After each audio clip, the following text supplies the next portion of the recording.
Hi everyone, Dr. Nemechek here, and I want to touch on some of the genetic mutations in kids with autism and how they are contributing to autism itself. The presumption that people have is, there's a mutation, and the mutations are causing the neurological problems in these children, and because of that, we can't reverse that. And that's not the truth. That's not what we're discovering. And now, first of all, only about half the kids have any mutation, all right? And there's many, many, many different ones, okay? These mutations are not barriers to recovery, all right? Now, what's going on? Here's this paper that came out recently. And basically, so here, autism gene variants, so mutations, disrupt enteric, that means intestinal tract neuron migration.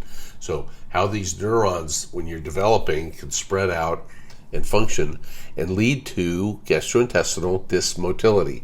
The dysmotility means basically this peristalsis that pushes things forward doesn't work right.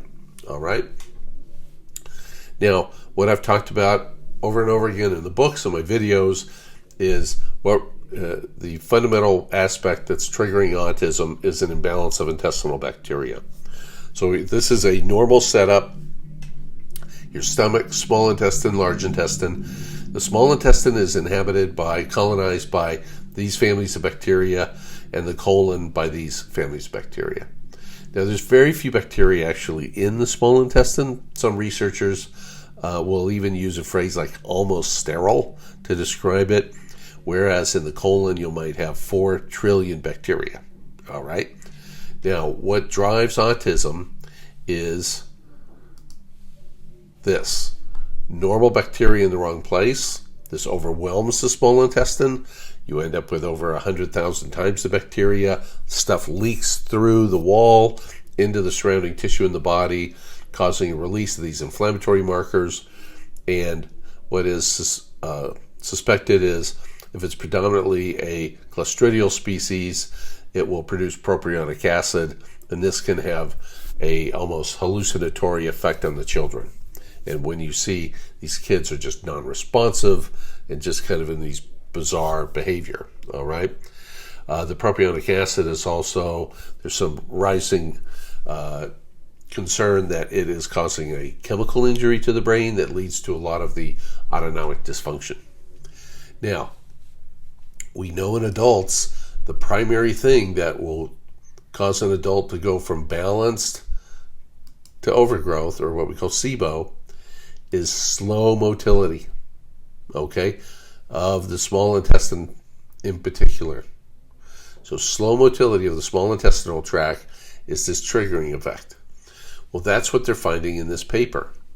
When they look at these here, and they're trying to link these mutations with all sorts of different immune cells, muscle cells, here's colon, different cells in the body. What they're finding is these mutations overlap with the enteric neurons, the nervous system of the small intestine, okay? And that this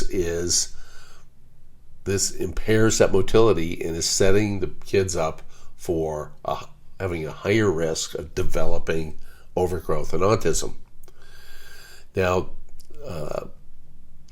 there are these large data sets that researchers use. This one has all these children with this variety of these mutations here, and they're looking at them in terms of how many of these kids have intestinal symptoms depending upon the mutation they have. And you can see most of these are 50% or more of the children with these different mutations have gastrointestinal symptoms. All right. And here's a different data set where they're looking at a smaller number of mutations, but again, roughly half or more of the kids with these mutations are having intestinal tract disorder. This same Citizens Health database, they were able to pull out and look specifically, so you have these mutations, and here you got constipation, reflux, vomiting, abdominal pain. But I would say the constipation is the most notable one that we see in all the other kids. And these here are running anywhere from 50 to 80% of the children having this slow motility.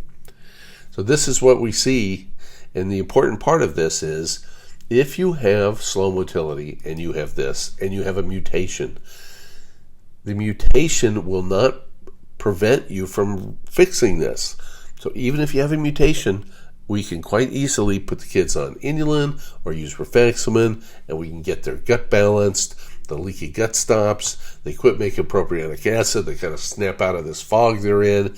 And with the low, as we reduce inflammation, the child's nervous system is able to start to repair itself. It'll start pruning itself, and so the developmental delay starts going away, and the repair issues of the autonomic nervous system, which lead to most of all your negative behaviors, as well as some of the constipation problems we see, that will go away as well. Okay? This is a reversible condition. We know from studies 10 to 20% of children with autism will become indistinguishable from neurotypical children just by chance. Okay?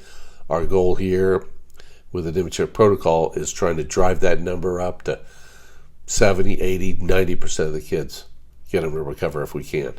And it's all about reducing inflammation. So I hope you find this helpful. I'll put the link to the paper in the discussion area below. Please click subscribe, and I'll see you soon with another video. Take care.